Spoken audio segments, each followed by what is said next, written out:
guys sa hospital. Nandito po yung kasama ko si Teresa. Ooperahin na po siya. Ayan. Waiting po kami. Yun pong sa ano niya, sa bato. Left and right po.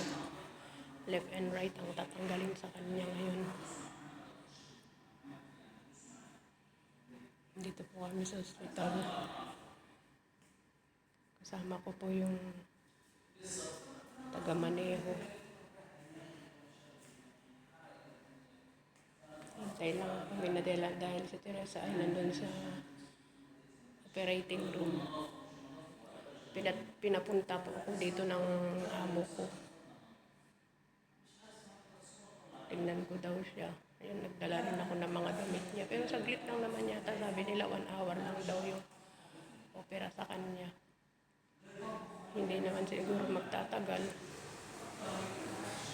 Kaya lang grabe na po. Ayan, sa mga mahihilig kumain ng chips at mga soft drinks. Habang bata pa kayo, ano nyo yun, bawas-bawasan ninyo ang pagkain at pag-inom ng soft drinks. Hindi yung pagka kumakain soft drinks, chips, hindi pwede.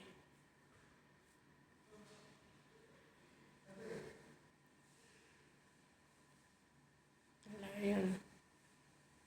Tinakbo siya kaninang alas 11 yata sa dinala dito. Ayan, ganun na lang po. Shout out na lang po sa aking channel. Inano ko lang po at nandito po ako sa ospital. Waiting po kay Teresa. Dahil nasa operating room na po siya ngayon.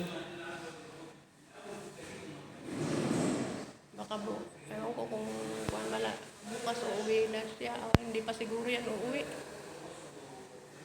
Pero Teresa, not yet go home tomorrow. O baka daw bukas. Pero dalawang yun, left and right yung na-opera sa kanya.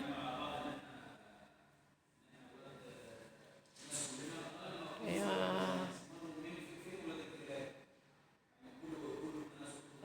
pray na lang para matapos din po natin ang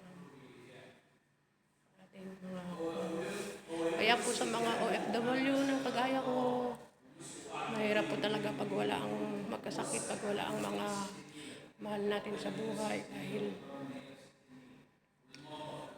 ayan, kami na lang po ang nagtutulungan.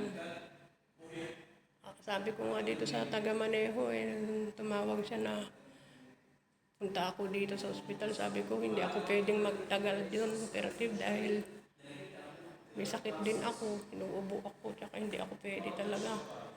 Mahina pa ako, sabi ko. Sabi naman niya, saglit lang naman tayo. Dahil yun naman ang gusto ng amo. Kaya nagdala din ako ng gamot ko, nagbasa ako. Ayan po, waiting na lang po kami kay Teresa na lalabas dito sa hospital. Dito po kami sa may Amiri Hospital. Sa may operating room po. Doon po, banda doon ang maraming tao. Kasi nandito po kami sa banda ng operahan.